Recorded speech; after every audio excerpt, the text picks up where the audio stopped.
안녕하십니까. 합동연합 학술원 강의를 시작합니다. 부활어학과 석박사 과정을 제가 가르치고 있습니다. LA 퓨리턴 대학교에 정식 석박사 과정을 2년 8학기 걸쳐서 하고 있으니까 신학과는 서울에서 하고 있고 부활어학과는 인천입니다. 저한테 전화를 걸어서 상의하시기 바랍니다.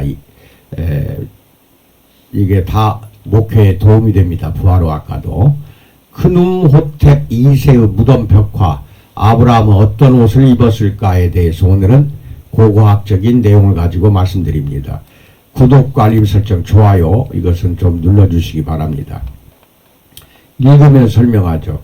글자가 일반화되기 이전까지 그림은 글자의 역할을 했습니다. 그리고 글자가 발명된 이후에도 그림은 글자와 같은 정보 전달의 주요한 매개체였고, 고대 세계는 대부분이 글씨가 없던 시대였기 때문에 글자가 발명되기 전에는 주로 그림으로 벽화를 만들어서 동굴 벽화라든지 이런 데다 그림을 그려서 후대에 전해줬던 겁니다.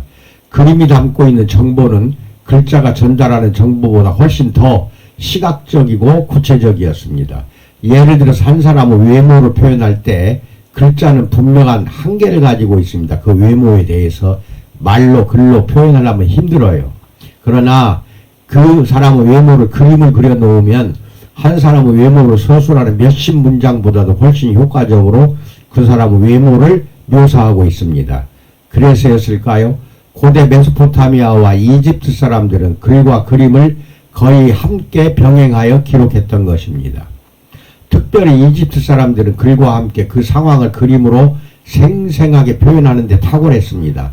그래서 이집트 사람들이 남겨놓은 그림 유산은 구약 성경에서 구체적으로 기술하지 않는 배경 정보들을 유추해 볼 수 있는 단서들을 모조리 남겨놓기도 합니다. 이 아브라함이죠. 그 아들을 데리고 이삭 아들을 데리고 이제 제단에다가 바치기 위해서 나무집을 들고 모리아산 올라가는 겁니다. 예를 들어 볼까요? 이 사진은 여기 있는 위에 있는 그 사진은 2013년 미국에서 방영되었던 미니 시리즈 성경 더 바이블의 한 장면입니다. 아브라함이 이삭을 번제로 드리기 위해서 모리아 땅의 한 산으로 올라가고 있는데요. 이 장면은 창세기 22장을 바탕으로 참 잘 묘사했습니다. 참고로 유튜브에서 더 바이블을 더로 검색하시면 한글 자막으로 이 미니 시리즈를 볼 수 있습니다. 한번 보시기 바랍니다. 그런데 드라마의 제작자들이 제일 어려워하는 부분 중에 하나는 당시 사람들이 입는 옷을 재구성하는 것일 겁니다. 옷을 이제 어떤 옷을 입었는가 구성하는 것이 가장 어려워요. 이게 성경에는 아브라함과 당시 가나안 땅에 살던 사람들이 어떤 형태의 옷을 입었는지를 설명하고 있지 않아요. 성경에는. 이걸 설명을 해야 되는데 그렇게 자세히 설명에 성경에 안 나와요. 우리나라에서도 사극이나 고대물 영화를 만들 때 의상 감독들이 당대 의상을 재구성하기 위해서 참 많은 자료들을 참조도 하고 의복의 역사를 연구하는 학자들의 자문을 받는 것으로 알고 있습니다. 드라마, TV에서 사극이나 이런 거 찍을 때 전문가들 다 도움을 받아요. 여기 보면은 이집트의 베니 하산의 무덤 지역에 있는 크눔호텝 2세의 무덤에서 이게 이제 발굴된 벽화입니다. 이게 크눔호텝 2세는 이집트의 왕이었어, 황제. 이게 이제 벽화에 이 그림이 그대로 있어요. 검은색 눈 화장 안료를 가져오기 위해서 방문하다. 그는 37명의 아무들을 데리고 왔다. 여기서 이렇게 여기까지 이 뜻이에요. 이 눈썹 화장을 가지고 안료를 구하기 위해서 30 몇 명입니까? 7명. 여기 있는 이 사람 숫자가 37명이 있지. 여기에 표시가 그 뜻일 거예요. 표시가.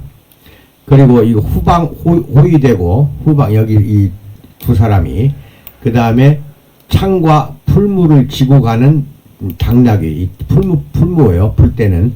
그 다음에 여인들이 그 뒤로 그 앞으로 따라가고 있고, 그 다음에 아이들이 당나귀 타고 붉은 안장에 이렇게 앉아서 가고 있고, 그 다음에 아이들과 정체를 알 수 없는 물건 옮기는 당나귀가 있고, 전방 호위대, 후방 호위대, 전방 호위대가 있고, 그 다음에 암우의 지도층, 암우의 지도층이 이렇게 이제 앞서서 가고 있고, 그 다음에 암우의 지도자 아비사리에, 이 사람을 말합니다. 지도자 아비사리에.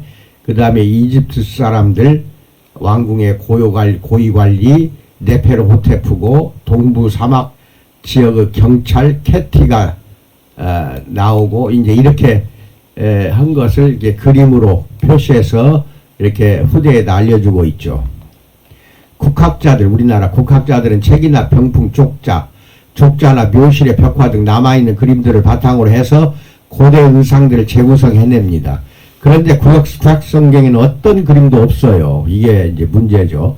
이스라엘 사람들은 종교적인 율법 때문인지는 몰라도 사람들의 형상을 제대로 남겨놓은 게 하나도 없습니다. 하나님이 나 외에는 형상을 남기지 말라고 했잖아요. 그래서 그런지 형상 자체가 없어요.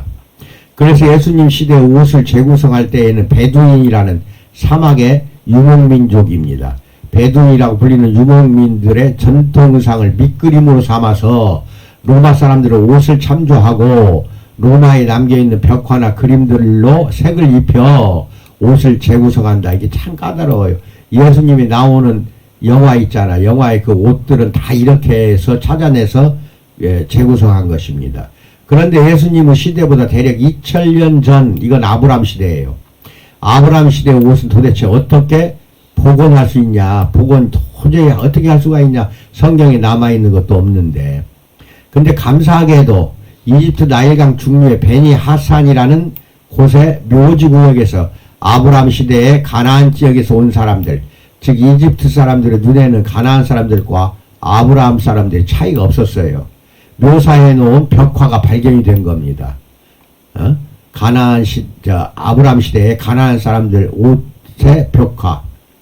베니 하산의 묘지 구역에는 아브라함이 사라와 함께 이집트로 내려가던 시기 즈음에 파라오 세누스레트 2세, 이집트의 왕이에요. 그 당시에 이게 주전 1897에서 1878년 그때 네게부 지역과 사막의 동쪽의 방대한 지역을 관리하던 지방행정장관 크눔호텝 2세의 묘실이 있다 이거예요. 이 묘실의 넓은 방은 크눔호텝 2세의 치적들과 그가 얼마나 이집트에서 유력한 사람인지를 장황하게 글과 그림으로 장식되어 있더라. 그 중에서 눈에 띄는 것은 아무라고 불리는 사람들의 행렬의 그림입니다. 이 행렬에는 이집트 사람들과는 복장이 다르더라 이거예요. 머리 모양도 완전히 다른 7명의 남자와 4명의 여자, 그리고 3명의 어린이들이 당나귀 2마리와 바위 염소 2마리에 가 나타나 있더라. 이 그림이에요. 그러니까 이 보면은 7명의 남자, 4명의 여자, 3명의 어린이들이라고 그랬죠. 이 그림에 7명 남자, 하나, 둘, 셋, 넷, 다섯, 여섯, 7 이렇게 말하는 것 같은데, 그 다음에 3명 어린이 이게 나오죠. 근데 이 옷을 잘 보세요. 7명의 남자 옷을, 이런 이제 여자들 옷도 보시고, 이게 이제 가나안 사람들이에요. 이집트 사람들의 복장이 아니다는 거죠. 이게 가나안 사람이니까 그때 가나안 땅에서 아브라함이 살았잖아요. 그리고 당나귀 2마리와 바위 염소 2마리가 있는데 이 행렬 맨 앞에는 이들을 크눔호텝 2세에게로 데리고 가는 이집트 관리 2명이 있어서 이 두 부류의 사람들이 분명하게 대조되어 있어요. 그 위로는 이집트 상형문자로 이렇게 기록되어 있습니다. 검은색 눈화장 안료를 가져오기 위해서 방문하다. 그는 37명의 아무를 데리고 왔다. 여기 이 글이 그거예요. 이게 데리고 왔다. 이 그림이 해석하면 이렇게 해석이 되는데 여기서 앞에 두 사람을 보십시오. 이게 이집트 사람이에요. 근데 옷을 앞에만 치마 두르듯이 둘렀잖아요. 이게 이집트 사람이고, 그렇죠? 그 다음에 옷 복장이 전혀 다른 사람들 나오죠. 이렇게 이것은 가나안 땅의 사람들이다.